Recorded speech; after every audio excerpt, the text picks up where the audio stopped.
and welcome again, everybody. This is the second episode of Linguabees, where we talk about different aspects of applied linguistics. My name is Claudia, here with Dulce, and we are students from the University of Guanajuato, and we study the Maestría en Lingüística Aplicada en Enseñanza del Inglés.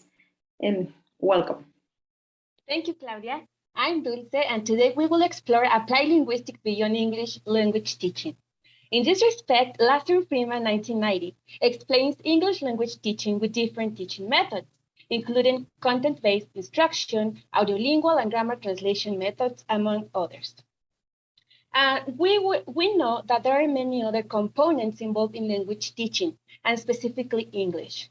And to help us discuss this topic, we would like to welcome our very first special guest, Dr. Irasema Mora Pablo, coordinator of the Master's Program of Applied Linguistics to English Teaching, teacher and researcher here at the University of Guanajuato. She obtained a PhD in Applied Linguistics from the University of Kent in Canterbury, England, and received her Master's from the Universidad de las Américas in Cholula, Puebla. Thank you, Dr. Mora Pablo, for being here. Thank you. It is a pleasure to have you, Dr. Mora, as our first guest here at the Linguabees podcast. We know that you have published many articles in different parts of the world from a variety of topics that include bilingualism, identity formation, Latino studies, and native versus non-native English teachers. As we may know, applied linguistics is defined as using what we know about language, how it is learned, and how it is used in order to achieve a purpose or solve a problem in the real world. All this according to Smith and Murcia in 2020. So we would be honored if you could please share your contributions as we explore the concepts of being an English teacher and applied linguistics. The first question we would like to ask is the following. Can you please tell us how and when you realized you had an interest in the field of English teaching and linguistics? Yes, well, first of all, thank you very much for the invitation. I'm very honored to be here in this new podcast. Well, about your question, it is a long story, and I'll try to make it short. But originally, I was going to study chemistry. But at the moment, I had to choose a BA program in my hometown for different reasons. And the first program that I saw that sounded interesting to me was English language teaching. And as I already knew the language, I decided to enroll in this program. After this BA, it was the moment to decide on an MA program. And I had very clear that I wanted to continue in English teaching and applied linguistics. But in my BA, applied linguistics wasn't an area or a big area in the program. So I started to look for programs, and by the time, there weren't many programs in applied linguistics or in language teaching. So I found one in particular, the Universidad de las Américas in Puebla, and I can tell you that it was the best choice in my life. It was a great program, great teachers, great experience. The whole experience was amazing. And I think that it was because of my teachers that I fell in love with this profession, because I could see how committed they were. All of them were doing research projects because my program was research oriented. So it was completely different from the BA, which was more about teaching. So then in this program, I saw how they worked, how they conducted their studies, how they involved their students, how committed they were with the whole profession, that I said, this is what I want to do. And that's why I continued in applied linguistics. Thank you, Doctora, for sharing that experience with us. That is very interesting because those are things that happen in life, that you have to make choices, and sometimes you realize that that was the correct choice for you, even though in that moment you weren't sure, or those things happen. And also, I would like to ask you, in your words, how would you describe the effect of English teaching methods and their different components in English teaching on the field of applied linguistics? Well, that is, I could say, for example, that English language teaching and applied linguistics are areas that inform each other. And as there are some authors, and it comes to my mind, for example, Can, that states in his book that the English teacher is supposed to know applied linguistics, okay, to prove himself as an effective English language teacher. So, but what does it mean to have the knowledge of applied linguistics, and how does this help in our classes as English teachers? I would say that applied linguistics is a discipline for teachers, but not only for teachers, for students and researchers or anyone who is involved in education, that will help you analyze the teaching methods used in a given class. Because applied linguistics is now essential in the practices of English teaching, because it helps or supports the teacher's knowledge in the study of second language or second language acquisition, academic writing, discourse, error analysis, grammar, etc. And as applied linguistics is an interdisciplinary field, this will, as a teacher, this will give you a more, I would say, a more round knowledge and understanding of the teaching methods. So then I would say that it has become a discipline for teachers and researchers to analyze the teaching methods. It gives you more knowledge in order to understand how you're conducting your class, for example. There are many methodologies related to teaching, right? But I would say that the old methods and approaches are no longer useful if the goal is to provide students with the language teaching only. I would say that the teacher needs to know more about discourse, more about the language itself, more about the social linguistic factors that affect language learning. And that is something that you can understand from applied linguistics.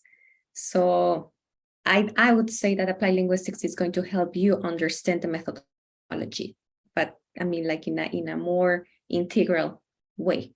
Thank you, Dr. Mora.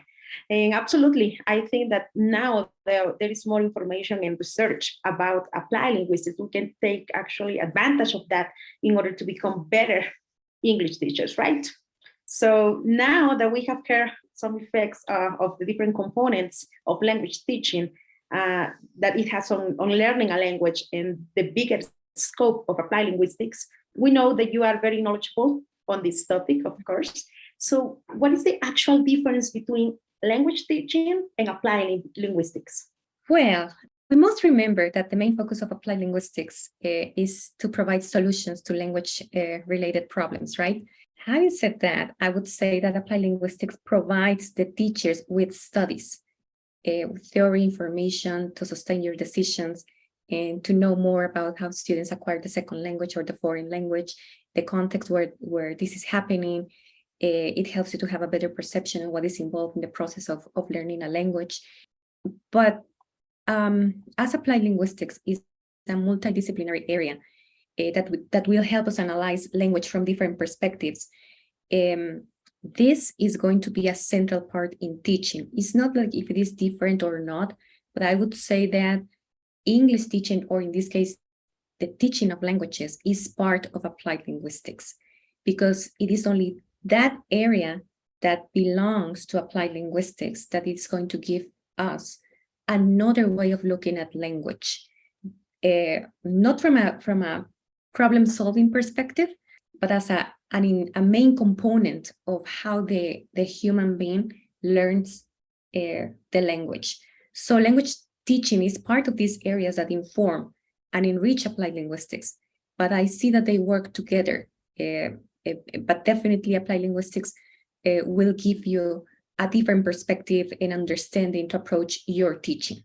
Yeah, thank you very much, Doctora. And we appreciate that you answer and you clarify this question, because as we were discussing in the previous episode, many people used to think that applied linguistics and English language teaching is pretty much the same. And we know that applied linguistics goes beyond that. And also we plan to elaborate on the next episode about the topic of identity and social linguistics. specifically with the use of certain words in order to express ourselves. Can you please mention and give us a slight description of the different branches or areas of applied linguistics? Oof. There are many. In applied linguistics, we can talk about social linguistics, which is the relationship between or study of language and society, how we use language in society. We can talk about psycholinguistics, which is the relationship between language and cognition. We can talk about discourse analysis that has to do with the use of language in different contexts and domains, among many other areas. But recently, applied linguistics has been informed by other areas that work more towards this critical applied linguistics. I could say that for example, applied linguistics includes or relies on a broad array of work, for example, of cognitive semantics, translation and translanguaging, postmodern social linguistics, post-colonial theory as well, symbolic power theory. We have discussed, for example, in classes, forensic linguistics. So all these areas, if you can see, the central aspect is language. And as the central aspect is language, it means that we can analyze language from different perspectives. So the different branches of applied linguistics, I think that they will continue expanding, because if the central aspect is language, then it means that more and more fields will approach language from different fields and from different perspectives and from different theories. Recently, I've been working more on this post-colonial theory and obviously identity. But then people might question sometimes, like, how is this related to applied linguistics? Because the central component here is language and the users of the language. And this is what we look at. I mean, as applied linguist, I can look at it from these different theories. Still applied linguistics, but always the central part is language. Thank you very much. And of course, I mean, everything depends on the context, right? So applied linguistics have different effects and meaning, let's say, according to the context it is being used, right?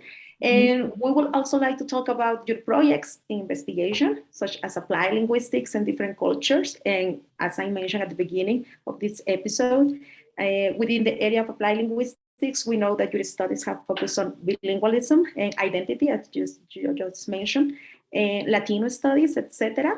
So let's go back a little bit to your master thesis, Doctor, in 2004, and we noticed that there was a difference in the feedback given to students by native teachers and non-native teachers, where you mentioned non-native teachers give feedback in a more direct or blunt manner, let's say. So could you say that this is due to the proficiency level of the teachers, or maybe a cultural factor or difference in personalities? What can you tell us about it? Well, it is a combination of factors, but the dichotomy of the native, non-native teacher is still present. And one way of understanding this is to talk about how the non-native teacher or the non-native speaking teacher has gone through the same stages as the language learner, meaning that the non-native is going to understand, I would say, like the different stages that the learner has gone through when learning the language. We can also predict like those mistakes, but this cultural component becomes very important, because even like the slightest or like the tiniest detail, for example, when we mark the errors in an exam or in a piece of writing, sometimes even when we use the red ink, okay, that tells us a lot about how we approach error correction. And I remember that I could see, for example, how the non-native tended even to use more red ink than the native. And I'm not saying that one is better than the other, but it is just like this tendency that non-native wanted to be more, I would say, clear to the students. I say, hey, pay attention here. I mean, in a more direct way. And the native one, they were saying like, well, no, but I understand. I mean, they focus more like in communication, not so much on accuracy, but the non-native was more like, no, this is wrong. This is not how you say it. So it's a combination of factors, but I would say that it is this part on the cultural aspect, but also how, I would say that how we've been trained over our years of studying in the Mexican educational system, that is a big influence on how we can approach error correction. Some of them were very detailed. Some of them even have like a code to share with their students. Like if I include a slash or a dot or a question mark, this is the meaning of this symbol, right? They were very, very specific. And there were some others that they were only like circling the error. Is like, okay, so this is the error, so just you correct it, find out what the mistake is here. So then I would say that it is a combination of factors, but the influence that we have from the Mexican educational system is still present in how we approach error correction in general.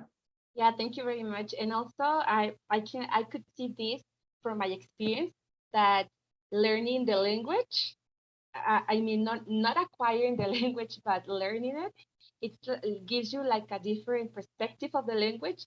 And so with your students, maybe you want to prevent some mistakes that they could have by pointing out some specific mistakes that they can make. Yes. And also, in one of your studies, which is called Crossing Borders, Stories of Transnationals Becoming English Language Teachers in Mexico, you go into the phenomenon of native English speakers returning to Mexico to become English teachers.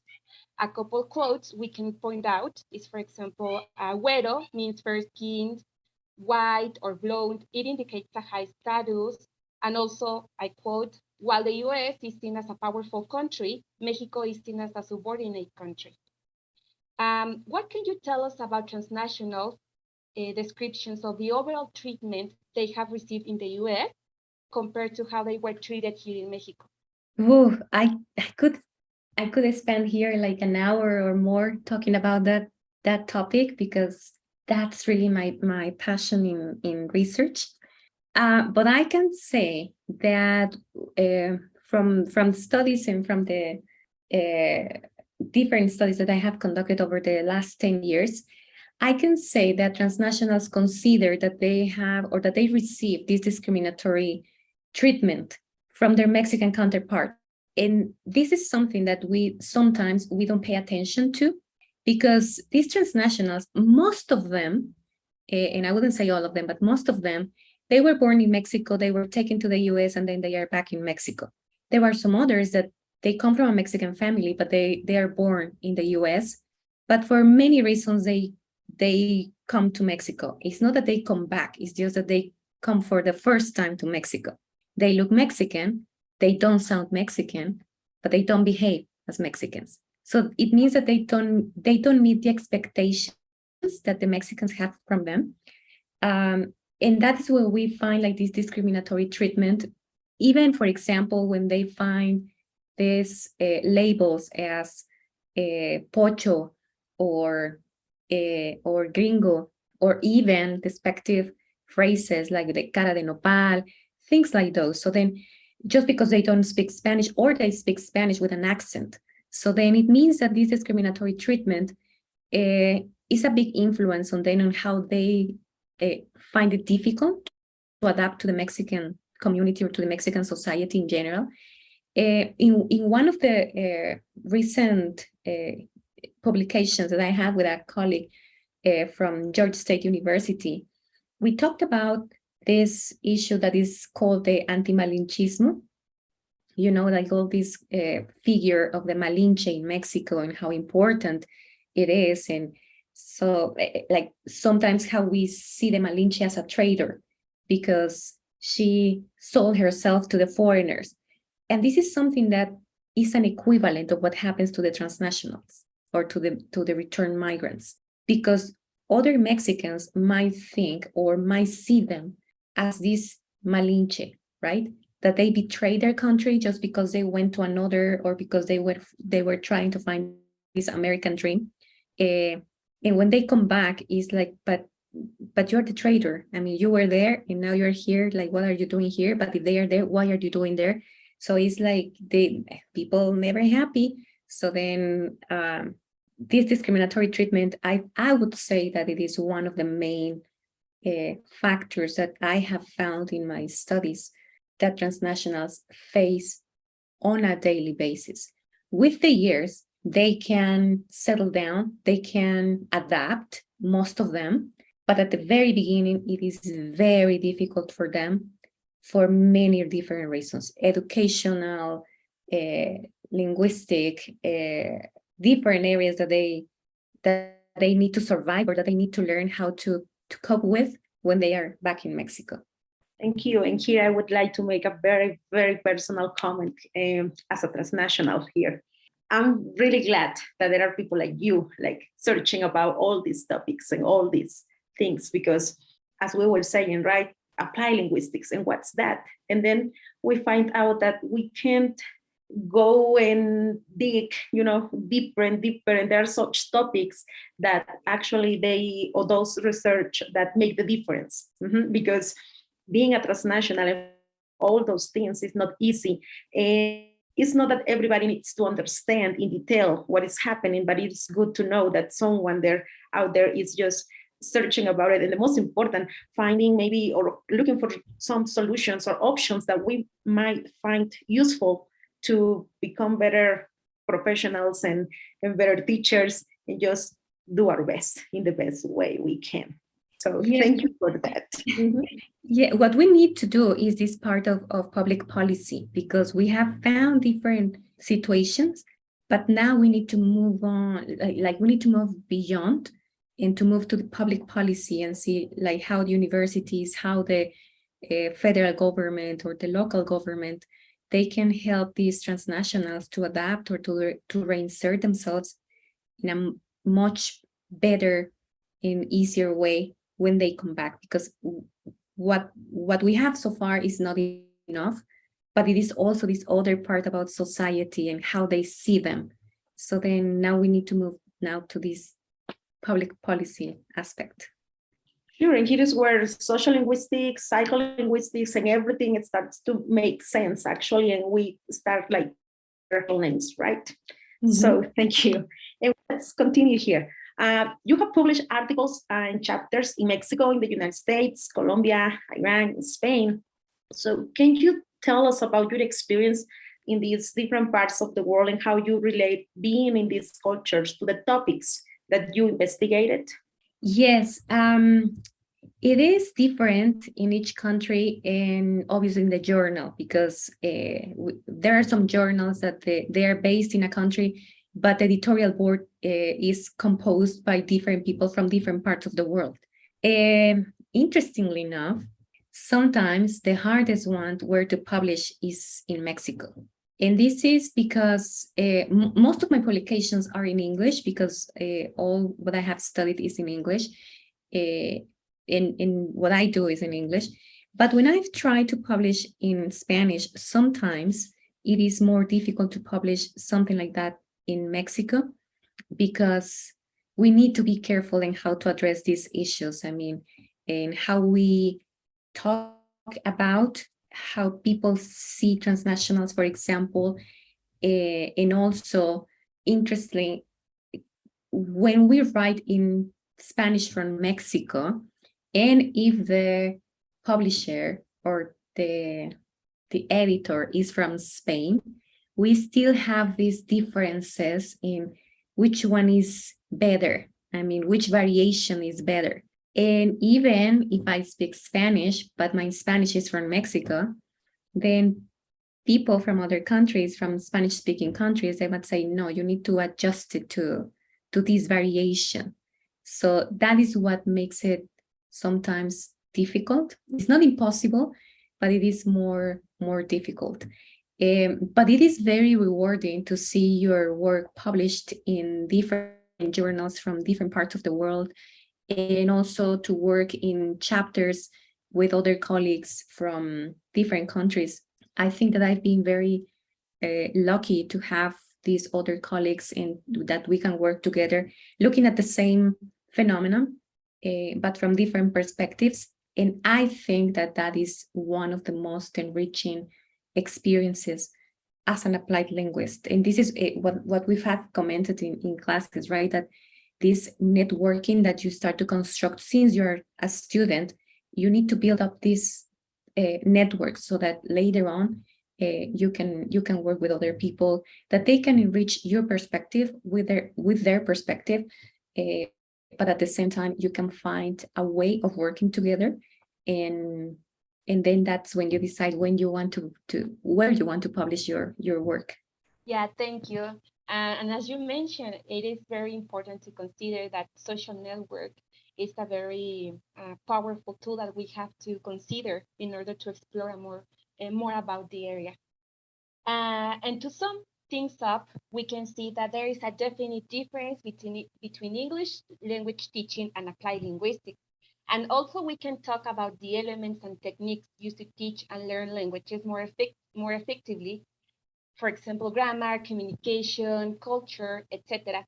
We can also notice that applied linguistics goes beyond language teaching and that language has an effect in everything we do in life, which can be used to address problems in society. Going back to Smith and Sells Murcia 2020 and their general definition of applied linguistics. All right, thank you very much. So at this time, we conclude the second episode of the Linguabees podcast. Thank you very much again for being our guest, Dr. Irasema Mora Pablo. And do you have any final comments or anything that you would like to say? Well, thank you very much for the invitation. And just to finalize this, I would like to say that applied linguistics is a rich area that is going to help us understand much better these language practices and how the human being interacts with one another. And especially for English teaching, it will help us understand how we can approach our teaching from different methodologies, from different understandings, and from different contexts. So there's still a lot to learn from applied linguistics. And I'm very glad that you're doing this so that people know more about what applied linguistics is. Thank you. Thank you very much. All right, so we hope you keep joining us as we talk about different issues that affect the area of linguistics here. Stay tuned, and we will be back soon with another episode of our podcast, Linguabees. And remember, applied linguistics is for everyone. So goodbye. Bye. This podcast is part of the Applied Linguistics Master's Program from the University of Guanajuato in Mexico. This episode was produced by Ana Karen Ocampo Márquez. Claudia Ingrid Pérez Maldonado and Dulce Anayeli de Anda Vargas are the co-hosts. It was edited by Alondra Juárez Hernández and Natalia Carolina González Marente. The script was written by Carlos Silva Rayas, and the social media managers are Patricia Linares Flores and Alejandro Aguilar Arriaga.